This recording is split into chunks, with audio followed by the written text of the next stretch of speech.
La pili ambalo tutaliangalia vile vile ni kuhakikisha lile tulilozungumza, haya mabishano na misuguano ilivyo, no reform no election, uchaguzi utafanyika, lazima kama wazazi tutafute solution.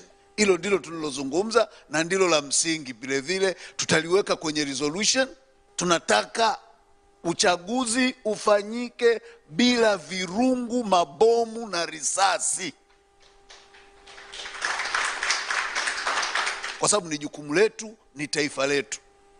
Lingine tutakaloliangalia ni namna ya kuyaainisha yapi ya muda mfupi, yapi ya muda mrefu, ili tuhakikishe kwamba hata tunapokwenda kuzungumza na mtu akuone ni mtu mwenye akili timamu, tuone ni jukumu letu.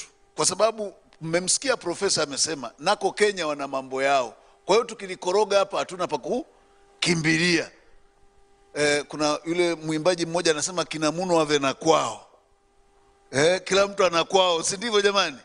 Kwa hiyo lazima tuilinde nchi yetu na tujue kabisa tuna wajibu wa kuiandaa kwa ajili ya kizazi kijacho.